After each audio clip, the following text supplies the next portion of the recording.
Hey, what's going on, people? I'm going to have this video. I posted this picture on my community wall this morning it was a picture of me at New Chamonix Park. It was a pool there that me, my mom, my brother, my cousin, and her husband, and there's a few more people. I can't remember their names, but we all went to New Chamonix Park. I saw this girl from my Spanish class in 11th grade. I was going to be a senior, like that fall of when 2012 of like the fall was coming. I was going to be a senior in high school. And everybody I'm talking about in this video, they got to be in their 30s. Well, I'll be 30 next year. They got to be in their late 20s. What's funny is so my cousin on my mom's side, my cousin had a baby. She had a baby 2009. She is around my age. She's around what age I would have been 12 years ago. She should be 15 in September, but I was 17. But we're gonna go back to 15 because since she turned 15, she was like 1 when I was 15. I want to just tell you, I'm gonna keep talking about childhood stories, and I want to tell you about the 2010s because the decade has changed, and I'm really going to end this whole saga around 2013 because, to be honest, it's nothing really interesting about the mid 2010s or the late 2010s. I mean, around that time, I was also on YouTube posting videos, so I pretty much tell like my life revolving around like the mid 2010s in some of my videos. But I guess I'll talk about the summertime and what was it like for me. So just getting expelled, I got myself expelled from that all boys school. We spent the whole summertime trying to find me a new school, and we wound up finding a school. My dad's friend he grew up with, his nephew was a coach at University City High School. Now it's been closed. It's shut down. If I would have graduated from there, that would have been I would have been the last graduating class. But I'll tell you why I didn't graduate in a second. Well, I'll tell you that much later. But 2010, we wound up I wound up finding a school. I told you my search for a school was pretty crazy. I went to this bullshit school called Northeast Prep, where it looked like they just purchased like a abandoned Family Dollar.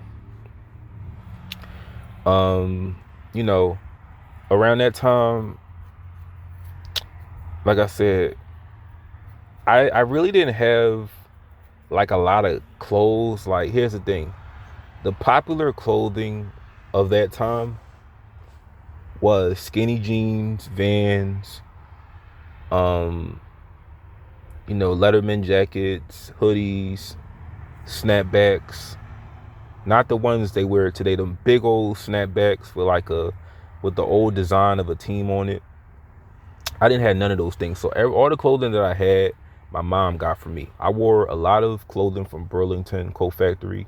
I wore things like South Pole, Echo, Fubu, anything from Burlington. That's what she got me, and that's what I wore. So I didn't have any cool clothes. I didn't have any cool shoes. I had shoes from Burlington. So yeah, when I went to school, kids talked about my shoes, and it was nothing to me. Sometimes I would be a little anxious, but overall, I really didn't care. Like, to this day, that stuff doesn't matter at all. None of it matters. But I'll talk about the summertime. So I'll say like this. I was a real loner, but I was obsessed with just TV shows that depicted kids with friends and girlfriends and dating. I was really obsessed with shows on like Disney Channel, mostly Disney Channel, like The Sweet Life on Deck that depicted like dating. Hannah Montana. I was sort of growing into watching shows that depicted kissing and dating. I was growing out of Nickelodeon because cartoons weren't that funny no more, and the shows that they had playing on Nickelodeon were just not that appealing to me. So, like I said, around 2000, yeah, 2010. I don't really think 2009 I was watching Disney Channel, but really 2000. You know what? I was watching because the summer of '09, I had my own room. Me and my brother would just whenever he would like go down to my dad's, I would go to my mom's. We weren't really getting along. We were drifting apart. But around this time, I'm watching a lot of Disney Channel, like Disney original movies on Fridays. Because on Fridays they show. I remember I saw this movie called Tiger Cruise with Hayden Panettiere. That was like my crush at that age. Any movie that she was in, I was watching that shit. But 2010, I was obsessed with just shows on Disney Channel and movies that talked about high school, like Karate Kid. I seen all three Karate Kids that year. I was really, let me tell you one thing. So with me, with culture, I'm always going back before, like, so the music, the movies, and the TV shows that I watch were never like my time. So everything that I was interested in was from a different era. So I was obsessed with the 70s in my like early 20s. I was obsessed with the 80s in my teens. So any music from the 80s or culture or movies, TV shows, I was watching. So it was a lot of movies I watched, like Karate Kid. I watched this movie called 1984. I cannot find this movie, but I believe it's called 1984, or maybe this movie was from 1984. But it was this movie I watched. It was about a girl who was like a camper in New York City. A lot of movies in the 80s took place in New York, but I watched a lot of like movies like Sleepaway Camp.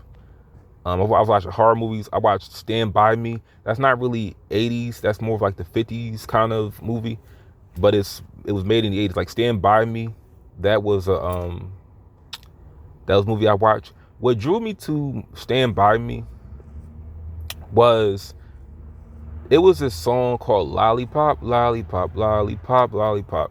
That little song, that song was playing on when I had Comcast Xfinity. They were advertising Stand By Me. And then I was like, I heard that from a commercial. And I was like, what's this movie Stand By Me about? And I watched it and it was really good. Like I said, I watched a lot of movies from the 80s, Stand By Me, Karate Kid. Trying to think of some more to come to mind. I watch mostly teen movies. I'm trying to think of two more because I watched a lot, man. And it probably didn't have to be necessarily the 80s, but the 80s did help. I just know around this time I wasn't interested in watching anything from like the 70s or like the 90s, but it was mostly the 80s. I don't know what it was about with the 80s. But let's just say if a movie if a movie was like set in the 80s or made in the 80s, I was watching it. I'll tell you that I had no love interest at the time. Wasn't dating nobody. I was a little pissed off of just how things happened earlier that year. I was beginning to have some resentment towards women, but overall, you could say I was pretty normal.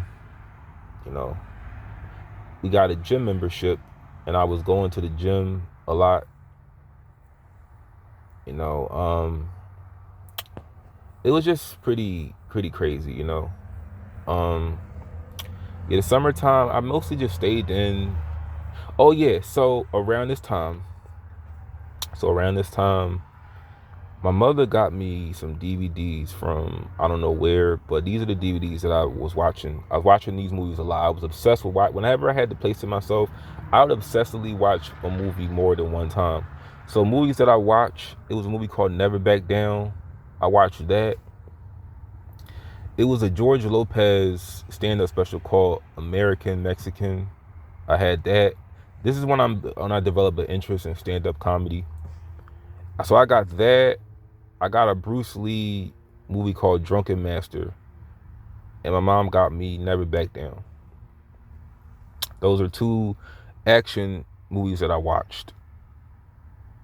So around this time too, I'm also interested in like mixed martial arts and karate.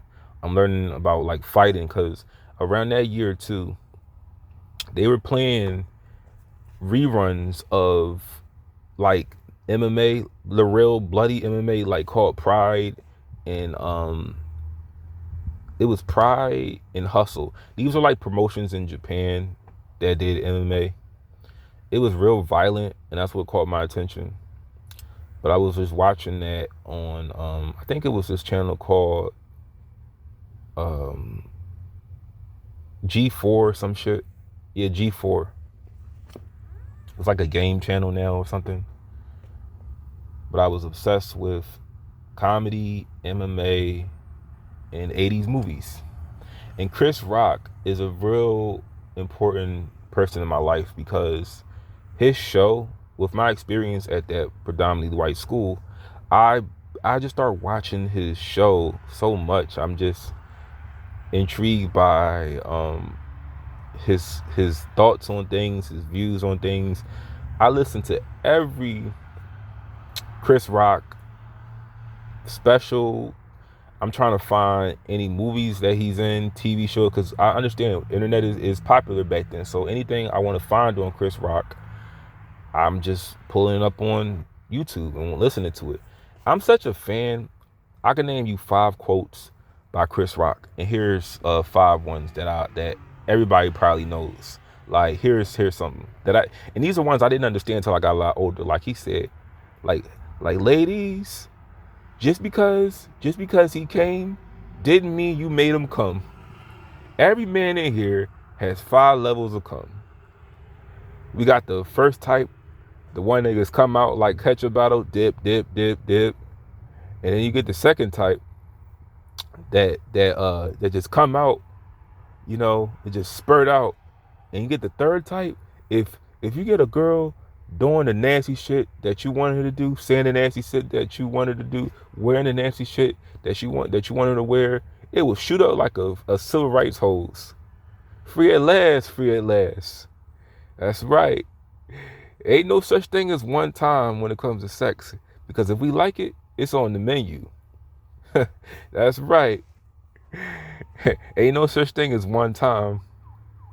Like, I'm going to do a girl on your birthday. No, you going to do a girl every day. You better get some bunk beds in this motherfucker. I'm going to wear high heels tomorrow. No, you going to wear high heels every day. If I ever see the bottoms of your feet again, this relationship is over. Well, here's one more.